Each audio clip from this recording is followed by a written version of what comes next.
Hello and welcome to Likhawat. I am Gautam Chaube, your host, and this is a show about the books of Bharat. लिखावट पर इस हफ्ते बात होगी स्वतंत्र भारत की हिंदी पत्रकारिता पर और उस पत्रकारिता की एक जननायक पर। इस हफ्ते हमारी किताब है हरिवंश, पत्रकारिता का लोक धर्म।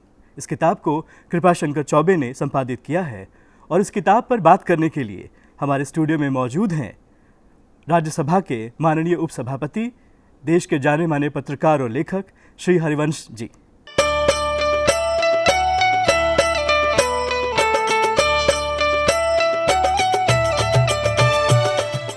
माननीय हरिवंश जी का जन्म बलिया जिले के सिताब दियारा में 30 जून 1956 को हुआ। यह गांव लोकनायक जयप्रकाश नारायण का जन्म स्थान है।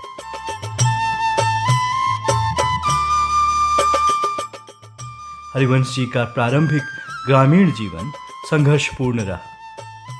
उच्च शिक्षा के लिए आप BHU गए, जहां से आपने अर्थशास्त्र में मास्टर डिग्री अर्जित की और छात्र राजनीति में भागीदार बने।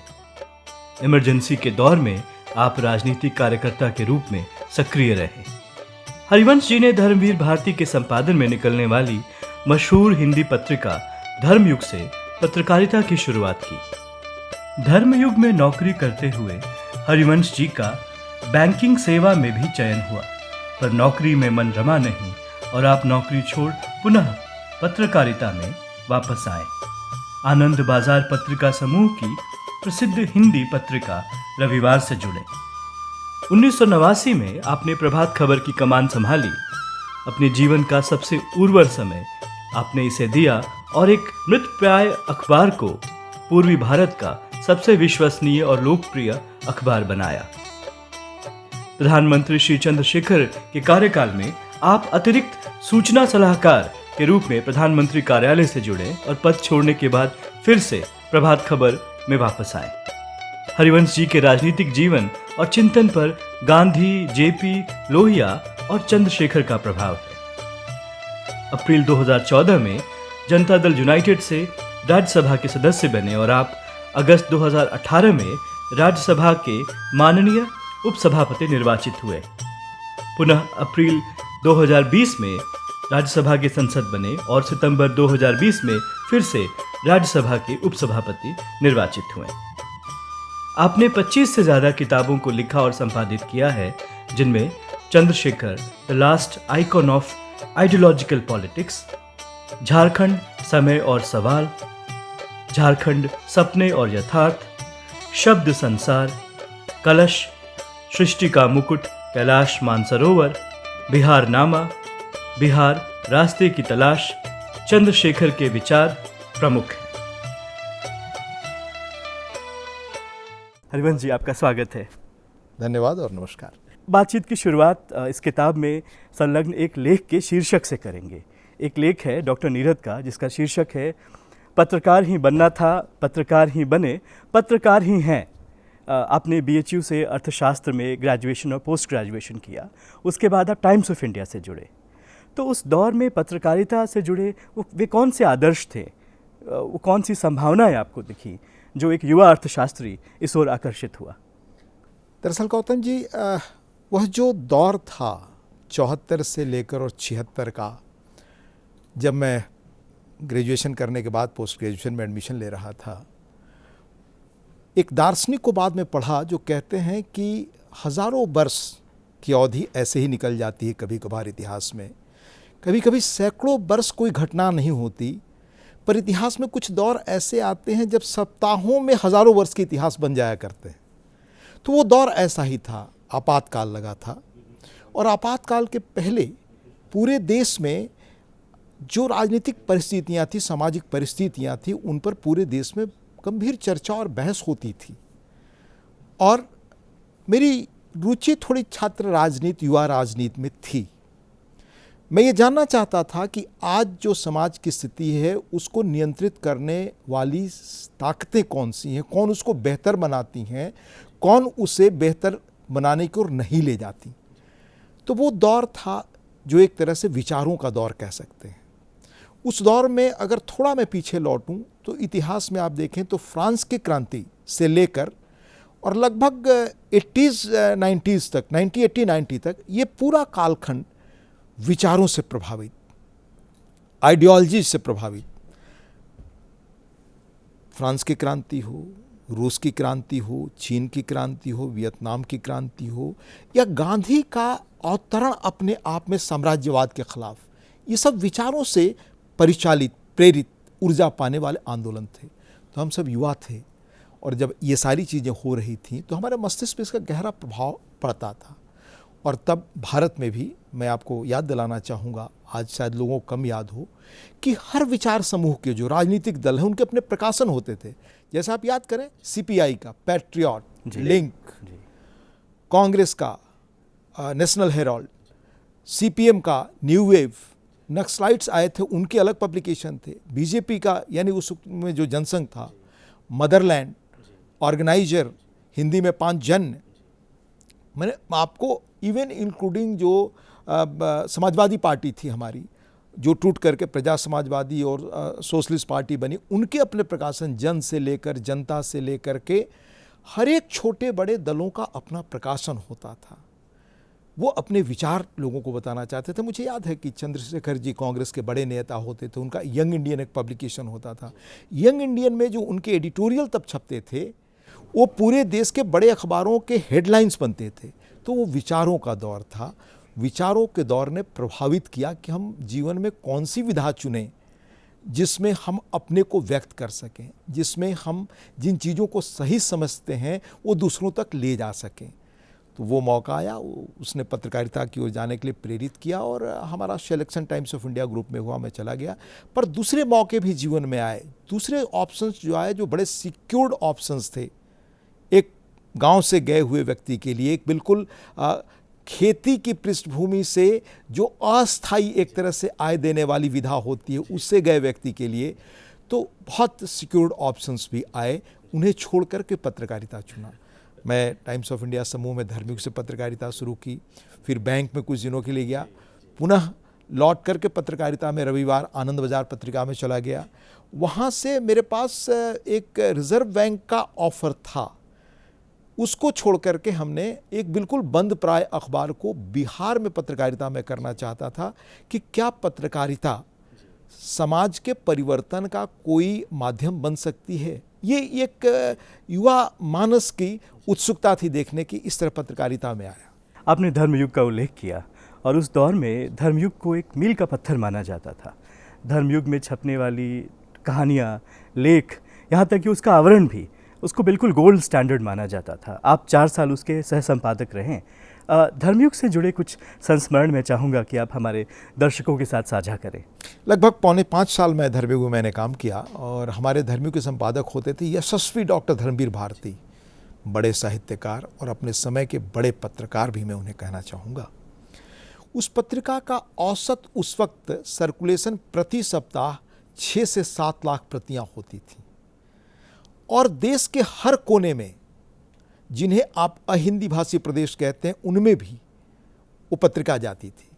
और डॉक्टर भारती की खूबी थी कि उन्होंने हर भाषा से, यानी तमिल से भी, तमिल से एक आर सौरी राजन होते थे, वो हिंदी में लिखते थे, यानी देश के कोने कोने से हर भाषा के व्यक्ति को उन्होंने जोड़ा उसके साथ। तो उस पत्रिका का असर ये था गौतम जी, में देश के यशस्वी राजनेता, देश के यशस्वी अपने क्षेत्र के लोग डॉक्टर भारती से मिलने आते थे। पर डॉक्टर भारती लोगों से आमतौर से 12 से 1 बजे के बीच मिलते थे। जो सबसे प्रेरक संस्मरण और जिसका गहरा असर मेरे जीवन पर पड़ा और जिससे मैं कुछ सीख सका अपने जीवन में, मैं गांव से गया लड़का आज अगर आपसे बात कर रहा हूं तो उनमें उन चीज़ों से सीखी हुई चीज़ों का ही असर है। वो पहली चीज़ थी डॉक्टर धर्मवीर भारती का काम काज करने का तरीका, कार्य संस्कृति का गहरा असर हम सब पे पड़ा। वह सुबह 9:30 बजे दफ्तर आते थे। सुबह 9:30 बजे से दफ्तर शुरू होता था। वो पहले आदमी होते थे, 9:25 उनका तय समय था, 9:25 में दफ्तर में प्रवेश करते थे और सबसे अंत में शाम में जब दफ्तर खत्म होता था तो जाते थे। हमारे टाइम्स के बड़े संपादक उन दिनों कौन कौन लोग थे? खुशवंत सिंह थे, श्यामलाल थे, गिरिलाल जैन थे, नवभारत टाइम्स के अज्ञे थे, फिल्म फेयर के वीके करंजिया थे। मैंने take the names, they are all अपने फील्ड के बड़े इलस्ट्रेटर्स और नोन नेम्स थे। हमारे कमलेश्वर जी थे सारिका के, अरविंद कुमार थे माधुरी के। तो कई संपादक मैं देखता था कि लंच आवर में ही आते थे। डॉक्टर धर्मवीर भारती उनमें एक्सेप्शन थे। तो करते क्या थे वो, आ करके अगले 6 महीने तक का, अगले 1 साल तक के कौन से अंक हमारे कैसे होंगे उसकी तैयारी करना। किसी काम की सफलता के पीछे श्रम सबसे बड़ा महत्वपूर्ण योगदान होता है। और 12 से 1 के बीच ही, जैसा मैं बताया आपसे, लोगों से मिलते थे। और उस पत्रिका का देशव्यापी गहरा असर था। आपको याद होगा बांग्लादेश वॉर के ज़माने में विष्णुकांत शास्त्री के साथ उन्होंने बाकायदे युद्ध मोर्चे पर जाकर के बिल्कुल बांग्लादेश में ढाका तक जाकर के रिपोर्टिंग की थी, बड़े खतरे उठा करके। तो वो यशस्वी साहित्यकार थे जिनकी कई कहानियों पर साहित्य पे फिल्म भी बने। उसी रूप में यशस्वी पत्रकार थे कि अपने ज़माने के सारे महत्वपूर्ण मुद्दों, एक से एक देश के जाने माने सोशियोलॉजिस्ट आंद्रे बेते से लेकर श्यामाचरण दुबे, आपको जाने माने अर्थशास्त्री डॉक्टर जयदेव सेठी जो दिल्ली स्कूल ऑफ इकोनॉमिक्स में थे और प्लानिंग कमीशन के मेंबर थे। तो देश के विशिष्ट क्षेत्रों के लोग, विशिष्ट भाषाओं के जाने माने लोग, शिखर पुरुष, वो सारे धर्मयुग में लिखते थे। और तब 6-7 लाख प्रति सप्ताह बिकना, आप समझ, वो हाउस होल्ड नेम था। तो जो सबसे बड़ी चीज़ जो मैंने उनसे सीखी, कार्य संस्कृति और काम के प्रति समर्पण। आज मैं उसमें जोड़ना चाहूँगा, अभी हाल में नारायण मूर्ति जी ने देश को, युवाओं को एक बीज मंत्र दिया। कहा, लोगों ने उनसे पूछा कि आप इन्फोसिस को इस सफलता तक कैसे ले गए, तो उन्होंने कहा सिर्फ काम, काम और काम। कहा आज देश के युवा 70 घंटे काम करें लगातार, तब वो चीन की बराबरी कर सकते हैं। 70 घंटे काम के उनके सुझाव पर देश के युवाओं में लगता है जैसे विरोध का बाढ़ आ गया। वो पीढ़ी जिसने चुपचाप काम में जीवन लगा दिया, वो पीढ़ी थी जो अनसंग हीरोज हैं।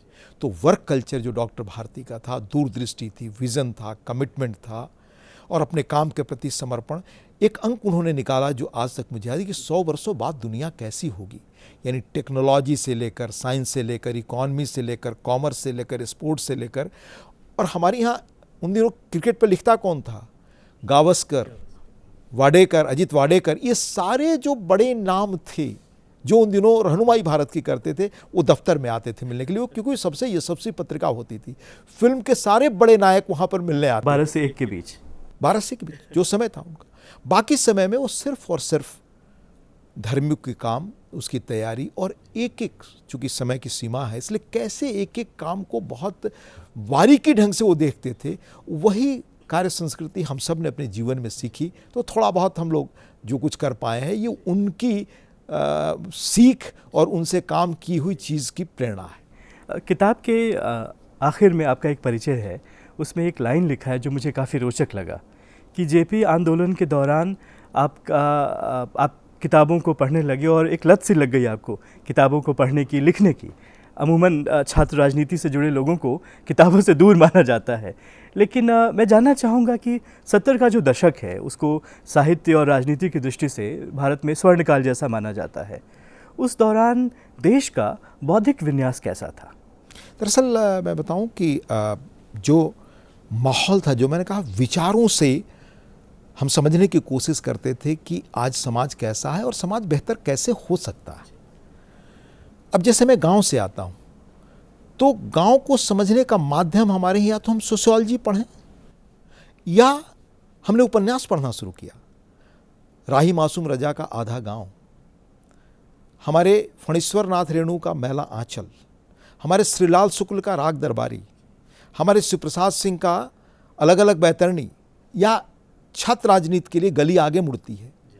इस तरह मैं कविता, उपन्यास और कहानियों के माध्यम से, नाटकों के माध्यम से आपको जो कुछ सिखा वो मैं कहना चाहूँगा कि ये रियल लिटरेचर है जो बताते हैं कि समाज कहाँ खड़ा है। थोड़ा बहुत मार्क्स को जो हम लोगों ने पढ़ा, तो मार्क्स किस तरह से शेक्सपियर को पढ़ते थे। साहित्य एक अद्भुत अलग दृष्टि देता है, इसलिए जितने बड़े विचारक हुए उनका साहित्य से बड़ा गहरा संबंध रहा। तो साहित्य हम सब ने हिंदी का और दूसरी भाषाओं का जो हिंदी में अनुवाद होकर चीज़ें आती थी, जो ज्ञानपीठ छापता था, मुझे आज भी याद है कि जैसे खांडेकर की जब मैंने यायती पढ़ी तो वैल्यू सिस्टम के बारे में, आज मूल्यों को लेकर जो समाज में गहरा संकट है वो दुनिया में है, उतनी बढ़िया कृति तो शायद कोई और मिले। इसी तरह से हमारे यहाँ मलयालम में, तमिल में हमें मुक्जी उपन्यास था उनका, कन्नड़ का, उनको भी बड़ा उसका ज्ञानपीठ पुरस्कार मिला। बड़े जाने माने नाम हमारे शायद वो चुनाव भी बाद में लड़े थे, जो उस पर आपके पर्यावरण पर बड़ा उन्होंने काम किया। तो एक से एक यशस्वी लेखक, हमारे बांग्ला के लेखक, इन सब का अनुवाद जो आता था तो हमारे देश की धड़कन, हमारे देश की मिजाज, सोचने समझने का तौर तरीका, अपने समय का समाज सोचता कैसे था, इसकी बेहतर सूचनाएं तो हमें अपने साहित्य से ही मिलती हैं। और साहित्य के साथ साथ विचारधारा, जैसे मैंने कहा, विचारधारा जो उस वक्त की राजनीतिक विचारधारा थी, साम्यवाद, पूंजीवाद, समाजवाद, अलग अलग किस्म से, इतिहास में थोड़ा और पीछे जाएं तो अराजकतावाद तक जाएं, फिर साम्यवाद में कितनी तरह की धाराएं निकली, ट्रॉट्स्की का क्या मानना था, स्टालिन का क्या मानना था, माओ क्या कहते थे। हमारे यहाँ जो नक्सल आंदोलन आए, नक्सल आंदोलन के पीछे एक बड़ी युवा ताकत थी, वो एक सही या गलत रास्ते पर थी, वो बहस का विषय है, पर एक युवा ताकत थी, उसने फैसिनेट किया। दुनिया में हिप्पी मूवमेंट आया, उसने अपने ढंग के स्टेटस को उस वक्त तोड़ा। बाद में मेरी रुचि बहुत गहरे रूप से अध्यात्म में हुई। हमारे यहाँ के अध्यात्म की जो विरासत है भारत की, वो अद्भुत है। वो अध्यात्म नहीं है जो आज हम मीडिया में देखते हैं, बाजार में देखते हैं, जो प्रचार से आप देखते हैं। हमारे यहाँ की आध्यात्मिक विरासत जानना है तो आप रामकृष्ण परमहंस और उनके समय के साहित्य को पढ़ें, विवेकानंद के जीवन को पढ़ें। विवेकानंद कैसे देश के अलग अलग हिस्सों में गए हैं और किस मन स्थिति में गए हैं, उसको आप देखें। महर्षि रमण को पढ़ें, अरविंद को पढ़ें। हम ये नीम करौली वाले बाबा के पास जब स्टीव जॉब्स और इन लोगों के नाम आए तब लोग जाने लगे हैं, पर उनका क्या योगदान था। ऐसे अनंत साहित्य हैं हमारे इससे जुड़े, आपके आध्यात्म से। जैसे मुंगेर योग स्कूल, दुनिया में आज से 50-100 वर्ष पहले योग को ले जाने का काम स्वामी सत्यानंद सरस्वती ने किया। निरंजनानंद जी किस रूप में आज वहाँ रहते हैं, कैसे साधना करते हैं, लोग नहीं जानते जो वहाँ नहीं गए हैं। 40 देशों के लोग आज से लगभग 50 वर्ष पहले से वहाँ आते और रहते हैं। एक बिहार के ऐसे इलाके में, मुंगेर में, जहाँ पहले बहुत आना जाना बेहतर नहीं माना जाता था आज से 50 वर्ष पहले।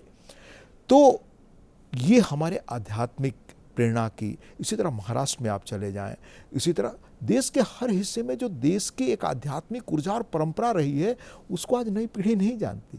तो इन चीज़ों ने हमें समझने सीखने की, महर्षि अरविंद के आश्रम जब मैं गया, क्या हमारी अलग अनुभूति वहाँ रही। तो ये सारी चीज़ें जो है भारत के लिए एक तरह से लाइट हाउस है, जो प्रेरणा देने वाली है, जो ऊर्जा देने वाली हैं।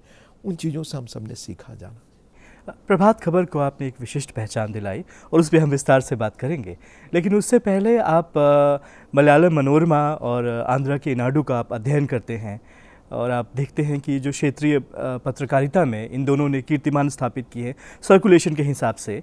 क्या सबक आपको वहाँ से मिला और कैसे वो क्षेत्रीय पत्रकारिता जो थी, वो मलयालम मनोरमा की हो या ईनाडू की हो, वो हिंदी पत्रकारिता से, उस दौर की हिंदी पत्रकारिता से अलग थी? दरअसल गौतम जी, धर्मयुग में मैं जब 19-20 वर्ष का था तो धर्मयुग में काम करने चला गया, और जैसा बताया अपने समय की सबसे अधिक बिकने वाली पत्रिका थी वो। वहाँ काम करने के बाद मैं, बम्बई बड़ा महानगर था, कुछ ऊब सी हुई तो मैं बम्बई हैदराबाद नौकरी करने चला गया बैंक में। पर कुछ ही समय में लौट आया रविवार में कलकत्ता। रविवार के बाद मुझे लगा कि देश के 2 बड़े सबसे जो स्थापित अखबार समूह हैं और उनके सबसे जो जाने माने प्रकाशन ने वहाँ काम किया, पर क्या पत्रकारिता, जिस कारण मैंने जयप्रकाश जी के आंदोलन में चुना था कि ये सामाजिक परिवर्तन का माध्यम बन सकती है क्या, वो देखें। तो एक ऐसा जोखिम लिया जो शायद आज अगर किसी को कहें या खुद मुझे हो तो शायद मैं उसको और गंभीरता से सोचूं। उस वक्त मेरे पास एक बहुत अच्छा ऑफ़र था, उसे छोड़ करके बिल्कुल वो बंद प्राय अखबार था जिसको मैंने काम करना चुना। उन्हीं दिनों रॉबिन जेफरी, इस देश में एक यह भी काम करने की ज़रूरत है, और कि रॉबिन जेफरी जैसे स्कॉलर ने पहली बार भारत के क्षेत्रीय अखबारों की क्रांति पर और बदलाव पर लिखा। हमारे यहाँ अंग्रेजी पत्रकारिता हार्डली देश के 2% लोग जानते हैं। हम अगर कहें तो ये राजनीतिक फ्रेज हो गया है, लेकिन देश का इलिट वर्ग या जिसे खान मार्केट हम समूह कह सकते हैं, अंग्रेजी देश में कौन जानता है, यही इलिट समूह। पर मोस्टली ये देश क्षेत्रीय पत्रकारिता के माध्यम से कैसे जागरूक हुआ, आज़ादी की लड़ाई में शरीक हुआ और अपनी पहचान बनाया, वो धड़कन देश की क्षेत्रीय पत्रकारिता में। वो ईनाडू में मिलेगी, वो मलयालम मनोरमा में मिलेगी, वो दिनतंदी तमिल में मिलेगी, वो आनंद बाजार पत्रिका में मिलेगी, या अमृत बाजार पत्रिका पहले होता था उसमें मिलेगी, वो आज अखबार पहले होता था उसमें मिलेगा। इसी तरह देश के अलग अलग कोने में चले जाइए तो क्षेत्रीय पत्रकारिता में वो देश की असल धड़कन मिलेगी। तो मेरे मन के अंदर थी कि मैं बिहार में पत्रकारिता करूं और देखूं कि पत्रकारिता बदलाव का माध्यम बन सकती है या नहीं। मैं वहां गया तो अखबार हार्डली 300-400 कॉपी कुछ बिकता था, बड़ी बुरी स्थिति में था। मतलब ये कह सकते हैं कि होपिंग अगेंस्ट होप जो हालात थे। संयोग है कि लोग उसे 4 महीने 4 वर्ष भी यह मानने को तैयार नहीं थे कि ये खींच सकता है। आज 40 वर्ष पूरा करने जा रहा है, जबकि मैं वहाँ से काफ़ी पहले अलग हो चुका हूँ। तो ये मेरा योगदान नहीं, योगदान मुद्दों का होता है, अपने समय के सवालों का होता है जिनसे आप जुड़ते हैं। तो काम करने के कुछ महीनों बाद मैंने तय किया कि सबसे पहले मैं उन बड़े अखबारों को देखूंगा जिनका एक बड़ा गहरा अतीत है और जो अपने यहाँ के लोगों की धड़कन से जुड़े हैं। तो उसी के अध्ययन के लिए मैं ईनाडू गया। अभी हार्डली 1 सप्ताह पहले रामोजी राव नहीं रहे, वो लीजेंड थे। पहली बार मैं उनसे मिला, उसके बाद मैं 2-3 बार उनसे मेरी मुलाकात हुई। ये लीजेंड पर्सन, कैसे उन्होंने आंध्र में पूरी राजनीति से लेकर सामाजिक स्थिति सब कुछ उस पत्रकारिता से बदला, वो एक बड़ा दस्तावेज है, फैसिनेटिंग है। उनसे मिलकर बहुत कुछ सीखा। फिर मैं आनंद बाजार में काम ही करता था, लेकिन दोबारा आनंद बाजार को उस दृष्टि से देखने के लिए गया। कैसे गौर किशोर घोष जैसे लोग बड़े पत्रकार हुए वहाँ के। इमरजेंसी में उन्होंने बड़ी चर्चित है कि उन्होंने अपना आधा बाल कटवा दिया था प्रतीक के रूप में, और वो गांव में किसानों के बीच जाते थे, बताते थे सारी चीज़ें कि क्या दुनिया कैसे बदली, कैसे लोगों के बीच उन्होंने आदत डाली पढ़ने की। बंगाल में सीपीएम के प्रमोद दास गुप्त हुए, उन्होंने जिन अखबारों को ये लोग कहते थे कि ये जूट प्रेस के अखबार हैं, यानी पैसे वाले समूह अखबार निकालते हैं, उन्हीं अखबारों को गांव-गांव में पढ़ने का केंद्र बनाया अपनी पार्टी में प्रमोद दास गुप्ता ने कि लोग पढ़ें अखबारों को। तो उसी रूप में अलग अलग जगहों पर दिनतंदी तमिल में सबसे अधिक बिकने वाला अखबार, उस अखबार में इस पर बहस चली गौतम जी कि इस अखबार की भाषा क्लासिकल तमिल हो या बोलचाल की तमिल हो। इसमें एक बड़ी चीज़ छुपी हुई है जिस पर कभी और चर्चा करेंगे। तो उन्होंने चुना कि बोलचाल की तमिल। जो उसके संचालक थे वो बड़े पढ़े लिखे और विदेश से पढ़कर आए थे, उन्होंने कहा कि बोलचाल की तमिल, उसने दृश्य बदल दिया। इसी तरह महाराष्ट्र टाइम्स को हमने देखा, इस तरह हिंदी में राजस्थान पत्रिका को देखने गया, गुजरात में गया, उन सबको देख करके मलयालम मनोरमा को देखने मैं वहाँ गया, जब उनका प्रकाशन संस्थान जो हेड ऑफिस है। इस तरह से सारे अखबारों को देखने से एक इंसाइट, गहरी इंसाइट मिली कि हम जिस जगह काम करना चाहते हैं, होपिंग अगेंस्ट होप प्रयास कर रहे हैं, उसमें क्या रास्ता हो सकता है, क्या नई चीज़ हो सकती है। और आते ही 2 चीज़ें मैं आपको बहुत संक्षेप में बताना चाहूँगा जो मैंने कहा। पहले अखबारों के विषय होते थे बड़े लोग, बड़ी घटनाएं, यानी पॉलिटिशियंस, ब्यूरोक्रेट्स, ये सारी आकर बदल दिया, नहीं कॉमन मैन होंगे, कॉमन लोगों को हम महत्व देंगे। उन बच्चों को जो अपने स्कूलों में टॉप कर रहे हैं उनको हम ज़्यादा स्पेस, 2-2 पेज का स्पेस देने लगे। वो पहला प्रयोग हमने वहीं किया था। और ऐसी अनेक घटनाएं। एक घटना और मैं सुनाकर अपनी बात खत्म करना चाहूँगा, क्योंकि जो इंसाइट मिली उसने कहा कि नहीं, पत्रकारिता का बिल्कुल अगर हम एजेंडा नया कर दें, प्रो पीपुल कर दें, तो शायद बात बन सकती है। और उसी ने ताकत दी हमें। ये हमारा कोई उसमें प्रयास, हमारा श्रम या हमारी दृष्टि कुछ भी नहीं है, जो है वो उन मुद्दों की ताकत है। एक घटना का मैं और उल्लेख करके अपनी बात इसमें ख़त्म करूँगा। आप जानते हैं कि आम तौर से उस वक्त के बिहार में, 89 वगैरह के बिहार में, जो लॉलेस बिहार माना जाता था, जहाँ अपहरण और जहाँ शाम 5-6 बजे के बाद लोग घरों से बाहर नहीं निकलते थे, उस बिहार में क्राइम की बड़ी से बड़ी खबर भी छोटी खबरें के रूप में शामिल छापी जाती थी। क्या इंटरनेशनल घटना हुई, क्या देश में किसी पॉलिटिशियन ने कहा, या बिहार में पटना में किसी ने क्या कहा, वो बड़े हेडलाइंस बनते थे। आते ही एक प्रयोग किया। एक रांची एयरपोर्ट आज जहाँ है, वहाँ एक मोहल्ला था हवाई नगर, उसमें एक विधवा महिला रहती थी। उसके घर शाम में 4 बजे डकैती हुई। वो अपनी 2 बच्चियों के साथ रहती थी। It was a pathetic story. मैंने तय किया कि नहीं, दूसरे अखबार अगर 4 लाइन अंदर छापते हैं क्राइम की खबर में, ये मेरी लीड बनेगी। और उस अखबार को लीड बनाया कि एक समाज ऐसा लोकतंत्र में है जिसमें एक विधवा महिला अकेले नहीं रह सकती, सुरक्षा हम नहीं दे सकते, तो क्या प्रशासन, राजनीति को आत्ममूल्यांकन करना चाहिए कि वो शासन के योग्य हैं या नहीं। ये इतना बड़ा मुद्दा बना 89 के चुनाव में, ये एजेंडा बन गया। और उस वक्त के जितने बड़े पॉलिटिशियंस हैं, दे एड्रेस्ड इट, क्योंकि उस मुद्दे में ताकत थी। तो प्रो पीपुल इशूज और इस तरह से अनेक प्रयोगों की कहानी ने उस ऐसे अखबार को, जिसमें कोई उम्मीद नहीं दिखाई देती थी, ताकत दी कि आवाज खड़ा है। और देश के सबसे बड़े 3 घराने के अखबार वहाँ गए, और शायद वहीं एक साथ गए उस अखबार के खिलाफ। कहीं और ये तीनों आपस में आपको लड़ते दिखाई नहीं देंगे, 2 होंगे, पर तीनों के हर मुमकिन प्रयास के बाद वो अखबार अगर खड़ा हो पाया, तो इन पीपल्स इशूज के कारण। हरिवंश जी, ये देखा जाता है कि भाषा की विविधता के साथ जो सोशल कॉन्स्टिट्यूशन है वो बदल जाता है। संभव है कि सामाजिक और सांस्कृतिक मुद्दे एक से हों, लेकिन राजनीतिक और आर्थिक मुद्दे अलग अलग होते हैं। हिंदी पट्टी की हम बात करें, और ख़ासकर बिहार और झारखंड की, जो आपकी कर्मभूमि रही है एक तरह से, तो इस क्षेत्र की कौन सी ऐसी विशिष्ट चुनौतियाँ थीं जो बतौर संपादक, बतौर पत्रकार आपको सबसे कठिन लगी, जिनको साधना सबसे मुश्किल लगा? पहली चीज़, भाषा के संदर्भ में आपको बताऊं कि पत्रकारिता की पहली सीख जो हमें मिली, जो डॉक्टर धर्मवीर भारती जैसे लोगों से मिली। मुझे याद है महाराष्ट्र टाइम्स के एडिटर होते थे गोविंद तलवलकर, लिजेंडरी मैन मराठी पत्रकारिता में। ऐसे और अनेक लोग, कि अगर गंभीर से गंभीर चीज़ को आप बिल्कुल सहज और सरल भाषा में लिखते हैं, जो सामान्य लोगों तक पहुंचा सकते हैं, तभी आप भाषा का प्रयोग अच्छी तरह करके इस माध्यम का उपयोग कर सकते हैं। बाद में मैंने पढ़ा कि गांधी जी कितने इस बारे में सावधान थे। गांधी जी को एक बार एक इन्फ्लेशन पर संपादकीय लिखना था, तो उन्होंने लगातार महीने भर तक अनेक एक्सपर्ट से, कॉमन मैन से, अर्थशास्त्री से, ट्रेड यूनियनिस्ट से, सामान्य लोगों से, महिलाओं से बातचीत करने के बाद अपने कॉन्सेप्ट को, अपने विचार को बहुत क्लियर किया। तब गांधी जी की भाषा बहुत सहज और सरल थी। और उनके बारे में आप जानते हैं कि बहुत अच्छे वक्ता के रूप में वो नहीं जाने जाते थे, पर उनकी बातों में और तथ्यों में वो जादू था कि करोड़ों लोगों को उसने मेस्मराइज कर दिया। हमने बाद में पढ़ा लेनिन के बारे में, कि जब भी वो अपने जो उनकी टॉप लीडरशिप थी, जो पॉलिट ब्यूरो वगैरह में जब वो बात करते थे, तो हर गंभीर चीज़ को वो जोर देते थे कि सहज और सरल भाषा में कैसे आप लोगों को कन्वे कर सकते हैं।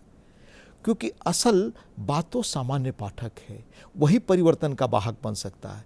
हम जो बौद्धिक वर्ग के लोग हैं, जो शहरों में रहते हैं, जो बैठकर ड्राइंग रूम में चर्चा करते हैं देश और दुनिया बदलने के लिए, ये असल इंस्ट्रूमेंट, ये क्या कहते हैं कि वो जो हरावल दस्ते नहीं है बदलाव के, वो सामान्य आदमी है। तो पहली सीख धर्मयुग से डॉक्टर भारती की थी कि जो भी कहना चाहें, भाषा सहज और सरल होनी चाहिए। और बाकी कई लोगों से मुझे जीवन में इसकी प्रेरणा भी मिली, जिनमें कई लोग और हैं। वही प्रयोग आकर के कि हिंदी पट्टी या जहाँ मैं पत्रकारिता कर रहा हूँ, वहाँ की गंभीर समस्याओं को सहज और सरल भाषा में लोगों तक ले जा सके। हर क्षेत्र में प्रयोग किया। पर एक चीज़ जो आपने पूछा जी, हिंदी पट्टी की खास समस्या, उसमें मैं पाता हूँ कि 77 में जब पत्रकारिता हमने शुरू की बम्बई से, उस वक्त ये सवाल देश में उठता था कि क्यों महाराष्ट्र अधिक कमाए और हिंदी इलाके के वो राज्य जो गरीब हैं, अपनी नीतियों से गरीब हैं, उनको कमा कर दें। आप जानते हैं कि देश में जो रिसोर्स डिस्ट्रीब्यूशन का फार्मूला, वो गाडगिल का फार्मूला है, जो बहुत पहले कांग्रेस सरकार आने के बाद जो बना था, उसके तहत सबके पैसे जो हैं नेशनल फंड के वो आ जाते हैं, वो सहज सरल भाषा में आपको कह रहा हूँ, और यहाँ से डिस्ट्रीब्यूट होते हैं गरीबी और पॉपुलेशन के आधार पे। उसके बाद ये लगातार बातें उठती रही हैं। उसके बाद आपको याद होगा कि जब अटल जी थे तो तब चंद्रबाबू नायडू, अभी तो हाल में और देखा मैंने, नॉर्थ और साउथ डिवाइड पे किताब आई है। फिर इकोनॉमिस्ट का एक अंक पिछली दफ़ा मैं गुजरे साल में देखा हूँ जो नॉर्थ और साउथ के डिवाइड पर है। तो सबसे बड़ा इशू जो मुझे लगा कि मैं हिंदी पट्टी में ये कोशिश कर रहा हूँ बार बार कि जो बीमारू स्टेट का टैग हमें 80s में मिला, जो हमें डेमोग्राफर्स ने, जो हमें इकोनॉमिस्ट लोगों ने, सोशोलॉजिस्ट लोगों ने कहा कि बीमारू प्रदेश हैं, ये आगे नहीं बढ़ पा रहे हैं, उसकी वजह लोगों तक बताया कि इसमें एक न एक दिन ये सवाल उठेगा। अभी मैं डी सुब्बा राव को पढ़ रहा था, जो रिजर्व बैंक के गवर्नर रहे हैं, जिनकी नई किताब आई है और बड़ी चर्चा में है। डी सुब्बा राव ने भी कहा है कि अल्टीमेटली एक स्टेज आएगा जब आपको इसे देखना पड़ेगा कि जो राज्य अधिक कमा रहे हैं, अपनी पॉलिसी से कमा रहे हैं, अपनी प्रोग्रेसिव नीतियों से कमा रहे हैं, अपनी इफिशियंसी से कमा रहे हैं, वो सवाल उठाएंगे कि हम क्यों दें। ये वैसा ही है जैसे घर का है। एक घर में अगर हम 2 लोग रहते हैं, एक आदमी कम काम करता है, एक आदमी ज़्यादा कमा कर देता है, तो किसी न किसी दिन वो उठाएगा। It's a human psychology. तो मैं उन लोगों में हूँ जो इस रूप में नहीं देखते हैं कि उनका काम है कमा करके हमें देना। हम इस रूप में देखते हैं कि नहीं, हमें इस प्रोसेस के बारे में हम हिंदी पट्टी के लोगों को गंभीरता से सोचना चाहिए और अपनी नीतियों को कहाँ तक करेक्ट कर सकते हैं कि हम अपनी ताकत, अपनी ऊर्जा से खड़े हो सके, इस पर विचार करना चाहिए हमें। तो बीमारू स्टेट्स की चीज़ों को लेकर काफ़ी हम लोगों ने काम किया। बीमारू स्टेट आप जानते हैं 80s से आया, जिसमें बिहार, बिहार, उत्तर प्रदेश, राजस्थान, मध्य प्रदेश उसमें माने गए। बाद में बिहार और उत्तर प्रदेश का डिवीज़न हो गया, तो झारखंड अलग बना, बिहार अलग हो गया, इधर उत्तराखंड बना, उत्तर प्रदेश हो गया। तो ये इनकी गरीबी, इनका पिछड़ापन जो रहा, वो वजह क्या थी। फिर 1991 में आपका उदारीकरण आया। उदारीकरण में आप देखेंगे दक्षिण के स्टेट्स ने इन पॉलिसीज़ का लाभ लेकर अपने को काफ़ी तेज़ी से आगे विकसित किया, हम फिर पिछड़ गए। तो ये सवाल लगातार लोगों को बताना कि हमारी ये एजुकेशन पॉलिसी कैसे और बेहतर हो, उसमें हमारा रोल क्या हो सकता है, हम क्यों नकल न करें। आप जानते हैं बिहार से लेकर उत्तर प्रदेश में 80 से 78 वगैरह से नकल करने से लेकर के और शिक्षा में जो बड़े पैमाने पर गिरावट शुरू हुई, उसका परिणाम है कि हम आज इस स्थिति में पहुंच गए। तो उन सवालों पर लोगों को बताने की अंततः कोर्स करेक्शन हमें करना पड़ेगा। अपने विश्वविद्यालयों में बैठाकर अगर आप 10 PhD दिखवाकर 11वीं PhD करा रहे हैं तो इससे भविष्य नहीं बनने वाला। हमें अपने एकेडमिक माहौल को, हमने अपने सोचने के तौर तरीके, माइंडसेट को नए ढंग से बदलती दुनिया यानी देश काल परिस्थितियों के अनुरूप करना होगा, तभी हम एट पार हो सकते हैं। तो आत्म अवलोकन के द्वारा अपनी गलतियों को ठीक करने का जो अभियान लगातार हमने चलाया, हमने ये भी चलाया कि हम आंदोलन में सब चीज़ों को तोड़ देते हैं, रेल पटरी उखाड़ देते हैं। बड़े पैमाने पर मैं आपको बताऊं कि इस तरह के सामाजिक सुधार के अनेक अभियान हमने चलाए, जो हिंदी पट्टी में जहाँ से आप आते हैं आप भी जानते हैं कि किस तरह बिना टिकट यात्रा करना हम फंडामेंटल राइट पहले समझते थे। तो इस मानस के खिलाफ बड़ा एक अभियान भी चलाया था हम सब ने अपने अखबार के माध्यम से। बचपन में बचपन बचाओ आंदोलन हम लोगों ने चलाया, बहुत सारी चीज़ें। तो इन चीज़ों को घर घर तक पहुँचा पाने में जो एक माइंडसेट पुराना है, वो अवरोध सबसे बड़ा, चाहे वो झारखंड हो, बिहार हो, पूर्वी उत्तर प्रदेश हो, इन सब का माइंडसेट लगभग बड़ा अवरोध के रूप में सामने आता है। एक कल्चरल बड़े पैमाने पर सामाजिक बदलाव इन इलाकों में चाहिए। आप खुद कई बार कहते हैं कि अगर आप पत्रकार नहीं होते तो आप एक शिक्षक होते, और इस किताब में भी कई ऐसे लेख हैं जहाँ पे आपका विवरण है एक मेंटोर के रूप में। इनफैक्ट आपने प्रभात खबर में एक नए युवा पत्रकारों की एक नई पौध तैयार की, ज़रा हमें उसके बारे में बताएं। दरअसल बताया, जैसे जब विश्वविद्यालय में गया बनारस हिंदू यूनिवर्सिटी, तो पढ़ने लिखने की थोड़ी आदत पड़ी, और हमारे मित्रों में हर तरह के लोग थे। जो कुछ लोग साम्यवादी विचारधारा के थे, कुछ कांग्रेस के थे, कुछ विद्यार्थी परिषद के थे, हम लोग समाजवादी युवजन सभा से प्रभावित थे, कुछ लोग नक्सलवादी विचारधारा से प्रभावित थे। तो कभी कभार बहस होती थी। उस बहस ने प्रेरित किया कि हम लाइब्रेरी जाना शुरू करें। और मैं जब लाइब्रेरी जाता था, आज भी मुझे याद है, मेरा अच्छा समय बनारस हिंदू यूनिवर्सिटी का जो सेंट्रल लाइब्रेरी है उसमें गुजरता था। तो उसमें जाना, किताबों को ढूंढना, पढ़ना, उसने बहुत हमें वो दी। उन्हीं दिनों एक मैं पढ़ा, अब्राहम लिंकन का एक पत्र है जो उन्होंने प्राइमरी स्कूल के टीचर को लिखी है, प्राइमरी स्कूल के अध्यापक को, जहाँ उनका लड़का पढ़ता था, कि इस लड़के को कैसी शिक्षा आप दें। जब गांव में मैं मतलब एक तरह से बच्चा था और पढ़ने की शुरुआत कर रहा था, तो देखता था सबसे अधिक प्रतिष्ठा धोती कुर्ता पहने अध्यापकों की है। विश्वविद्यालय में देखता था कि जो अध्यापक सब कुछ छोड़ करके, उनका क्या मॉरल स्ट्रेंथ होता था। हमारे बड़े बड़े अध्यापक के बारे में लोग बताते हैं कि ये अध्यापक जो हैं, इन्होंने इतने रिसर्च पेपर लिखे हैं, ये इतने अधिक जानकार हैं। हमें याद है कि कई ऐसे अध्यापकों के बारे में जिनकी विद्वता और विलक्षणता से हम लोग मुग्ध होते थे, छात्र बताते थे, हमारा विषय नहीं होता था, पर उनके कक्षा में जाकर सुनने की हम कोशिश करते थे। ये हम ही नहीं करते थे, उस दौर के लोग करते थे। हजारी प्रसाद द्विवेदी जी कहीं बोलने वाले हैं, हम गए थे तब तक वो रिटायर हो चुके थे। वो जानने की ललक, वो सुनने की ललक हमें ही नहीं, बड़े पैमाने पर हमारे समय में छात्रों को था। तो उसने प्रेरित किया कि अध्यापन सबसे पवित्र सात्विक विधा है और इसे अपनाना चाहिए। लिंकन के उस पत्र ने प्रेरित किया कि एक अध्यापक, और वो जो पत्र है वो हिस्टोरिक है। बाद के दिनों में जब मैं अखबार में आया तो उस पत्र का अनुवाद किया और हर स्कूल में, हर जगह मैं उसको फैलाकर कहता था कि लगाओ, पढ़ो। जितने कार्यक्रमों में जाता था ऑर्गेनाइजेशन से कहता था इसकी लाखों प्रतियां बनवाइए और बंटवाइए। कैरेक्टर बिल्डिंग का इससे बड़ा दस्तावेज ह्यूमन हिस्ट्री में कम होंगे। भारत में है, भारत की पुरानी उसमें है। जैसे हमारे उपनिषदों में, कठोपनिषद पढ़ें, क्या कठोपनिषद में नचिकेता और वो संवाद है। आज दुनिया जिस कगार पर खड़ी है कंज्यूमरिज्म के, उसमें कहाँ से इंसाइट आपको मिलेगा? वो हमारे उपनिषदों से ही मिलता है, हमारे महाभारत और रामायण से मिलता है। हमारे यहाँ एक कहावत भी है महाभारत में, वो है भीष्म जब कहते हैं राजा कालस्य कारणम, यानी राजा काल को, देश काल परिस्थितियों को गढ़ता है। महाजनों येन गता सो पंथा, बड़े लोग जिस रास्ते जाते हैं देश उसको फॉलो करता है। ये हमारा मॉरल हो रहा। तो इन चीज़ों ने प्रेरित किया कि अध्यापक की भूमिका सबसे बेहतर है। और उसने, पर जीवन में बहुत सारी चीज़ें अपने हाथ में नहीं होती।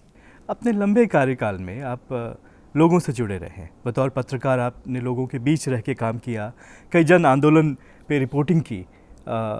कई लेख इस किताब में हैं जो आपको एक मित्र के रूप में प्रस्तुत करते हैं। आपकी छवि भी एक अजात शत्रु की है।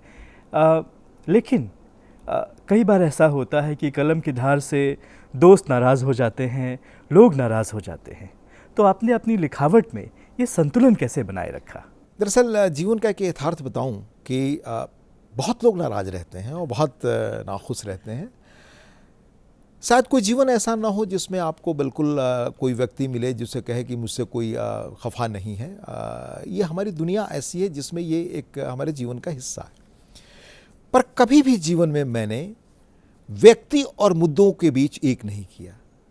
मुद्दे अलग हैं, व्यक्ति अलग है। मैं व्यक्तिपरक होकर चीज़ों को कभी नहीं देखता, मुद्दों को देखता हूँ।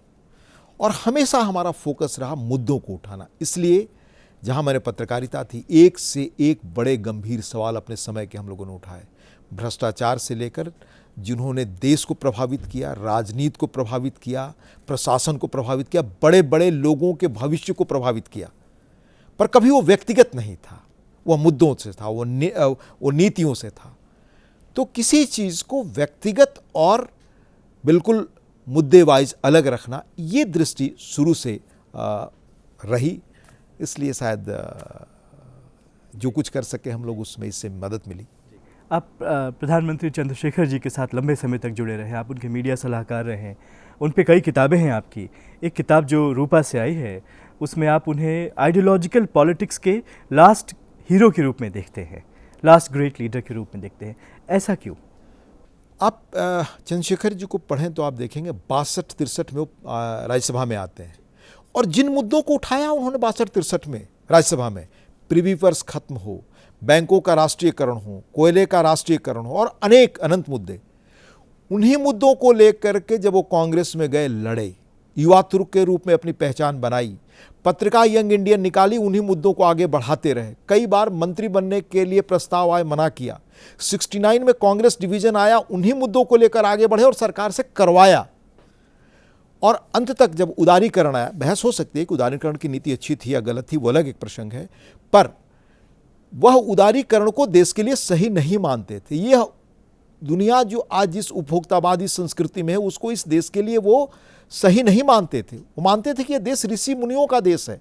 उनके राजेंद्र प्रसाद पर जो व्याख्यान है पढ़िए, देशज क्या हमारी विरासत रही है, one of the brilliant speech, और अनेक ऐसे उनकी स्पीच है। तो और जीवन के अंत तक उनका कन्विक्शन वही रहा जो आइडियोलॉजिकल कन्विक्शन था। उस पर हम कह सकते हैं, बहस कर सकते हैं वो गलत या सही था, लेकिन कभी आइडियोलॉजिकल कन्विक्शन अपना नहीं बदला।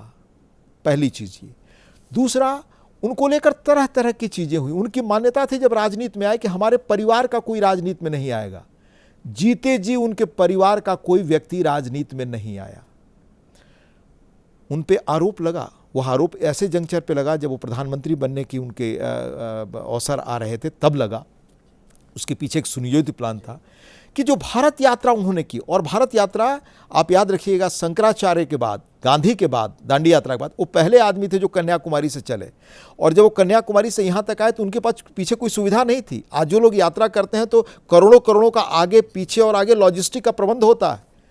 वो आए और भारत यात्रा केंद्र बनाया। उसके पीछे उनकी दृष्टि थी कि हर जगह ये यात्रा केंद्र ऐसे बने कि हर राज्यों के हर राज्य की अपनी विशेषता है, संस्कृति है, उनके ये थिंक सेंटर बने। ये उनका इरादा था, सपना था। वो जितनी चीजें उन्होंने बनाई, उस वक्त लिखा गया अखबारों में कि चंद्रशेखर इसकी निजी संपत्ति है, उनके परिवार की विरासत है, और कि 10-20 हजार करोड़ के मालिक है, ऐसा अखबारों में आया, और बड़े बड़े अखबारों में। यह सारा अभियान इसलिए था कि वो प्रधानमंत्री न बने।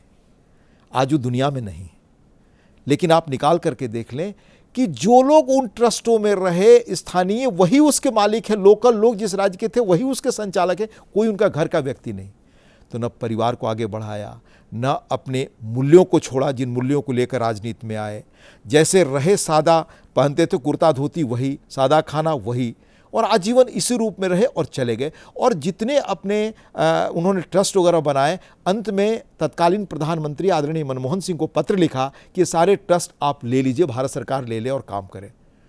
तो एक व्यक्ति हमारे बीच ऐसा भी रहा जो आइडियोलॉजिकल पॉलिटिक्स लंबे समय से देश की चलती रही, उसके वो अंतिम स्तंभ के रूप में मुझे दिखे इस कन्विक्शन पर। और भी बहुत सारी चीज़ें हैं जो इस चीज़ को पुष्ट करते हैं कि कैसे वो आइडियोलॉजिकल पॉलिटिक्स के एक अंतिम धरोहर पाए थे। आखिर में एक सवाल, पत्रकारिता हम देखते हैं उस पर हमेशा बहस होती है, चर्चा छिड़ती है, उसका स्वरूप बदलता है। वो कैसे बदलता है? वो धर्म युग से बदलता है या पत्रकारों की व्यक्तिगत आइडियोलॉजिकल कन्विक्शन से बदलता है या टेक्नोलॉजी से बदलता है? दरअसल हमारी निजी धारणा, उसका असर जीवन में होता है, लेकिन उसकी सीमा होनी चाहिए। टेक्नोलॉजी माध्यम है, पर हर युग के अपने बड़े मुद्दे होते हैं। अगर आप आज से पूछें कि आप पत्रकारिता में हो तो क्या करेंगे, तो सबसे पहली चीज़ मैं करूंगा कि दुनिया आर्टिफिशियल इंटेलिजेंस के कगार पर खड़ी है। आने वाले 3-4 वर्षों में आर्टिफिशियल इंटेलिजेंस दुनिया को बिल्कुल बदल देगा इस स्वरूप में जिसको हम आज जान नहीं रहे हैं। उस आर्टिफिशियल इंटेलिजेंस में हमारा देश, हमारा समूह, हमारा समाज कैसे अपनी आगे जगह बना सके, ये मेरे लिए सबसे बड़ा मुद्दा होगा। पत्रकारिता लोगों को प्रशिक्षित करती है। मैं दूसरी चीज़ आपको बताना चाहूँगा, भारत आज़ाद हुआ, आज देखिए भारत की जो भी समस्याएं हम कहते हैं, चाहे एम्प्लॉयमेंट की, गरीबी हटाओ की, क्षेत्रीय विषमता की, आर्थिक समानता की, जितनी तरह की समस्याएं आप बताएं, इन सब का उपाय क्या है? आर्थिक विकास है, तेज आर्थिक विकास है, यही रास्ता है। 1960 में भारत और चीन दोनों का जीडीपी आप देख लें, भारत की जीडीपी चीन से अधिक थी। 1978 में भारत और चीन लगभग बराबर थे, जहां तक मुझे याद है। $293.6 बिलियन चीन का था और भारत का $293.2 बिलियन। थोड़ा बहुत इधर उधर फिगर हो सकता है, पर ये हम बराबर खड़े थे और कई चीज़ों में भारत आगे था। आज चीन अगर 17.9 है और भारत लगभग $4.25 ट्रिलियन के पास पहुंचा है, अमेरिका $35 बिलियन के साथ। हमें 2047 तक विकसित भारत बनना है तो हमें 13.5% ग्रोथ रेट से 23 वर्षों तक बढ़ना होगा। और यह कैसे संभव है, यह आज हमारा सबसे बड़ा एजेंडा पत्रकारिता में होना चाहिए। और याद रखें कि सिर्फ केंद्र सरकार की पहल से नहीं हो सकता, अल्टीमेटली ग्रोथ इंजन स्टेट्स हैं।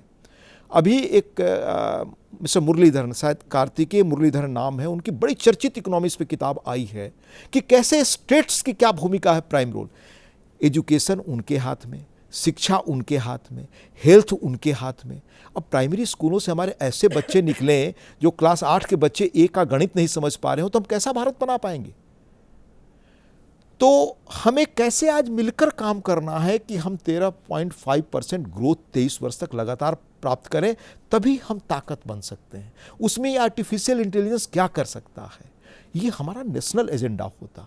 ये मैं पत्रकारिता में होता और जिस इलाके में काम करता तो कहता कि हमें जो एक टैग मिला है बीमारू स्टेट का, हम 1991 के उदारीकरण में पीछे छूट गए। आर्टिफिशियल इंटेलिजेंस के एरा में इस टेक्नोलॉजी में बड़े खतरे हैं तो बड़े अवसर भी हैं, इसमें कैसे मैं बराबरी कर सकूं, तो हमारा बनाते बिल्कुल। और पत्रकारिता सहज और सरल शब्दों में लोगों को इन्फॉर्म करके एडुकेट कर सकती है, उसका सबसे बड़ा काम और धर्म ये है। ये करते और ये कोई करेगा तो आज देश की योगीन चुनौती, अपने समय का सबसे बड़ा सवाल है। पत्रकारिता का ये कंट्रीब्यूशन ही होना चाहिए। और जो पत्रकारिता हमने की, हमारे पत्रकारिता का आधे से अधिक अंश इस पर भी था कि कैसे हम आगे जाएं। हरिवंश जी, आज आप हमारे बीच आए, लिखावट के सेट पर आए और इस छोटी सी बातचीत से आपने हमें आधुनिक भारत से, स्वतंत्र भारत से हमारा परिचय कराया, उसकी बौद्धिक इतिहास को हमें समझाया, पत्रकारिता में निहित संभावनाओं, चुनौतियों और पत्रकारिता से जुड़े कई नायकों से हमारा परिचय कराया। आपका बहुत बहुत धन्यवाद। बहुत धन्यवाद गौतम जी, आपको भी, दर्शकों का भी। उम्मीद है आज का शो आप सभी को पसंद आया होगा। यह हमारा सौभाग्य था कि आज हमारे स्टूडियो में राज्यसभा के माननीय उपसभापति श्री हरिवंश जी मौजूद थे और उन्होंने इतनी खूबसूरती से आधुनिक भारत, स्वतंत्र भारत के इतिहास से हमारा परिचय कराया, अपनी लिखावट से हमारा परिचय कराया, अपने आदर्शों से हमें मिलवाया। हम फिर मिलेंगे अगले हफ्ते एक नई किताब, एक नए लेखक के साथ। तब तक आप देखते रहिए संसद टीवी। मैं हूं गौतम चौबे। नमस्ते।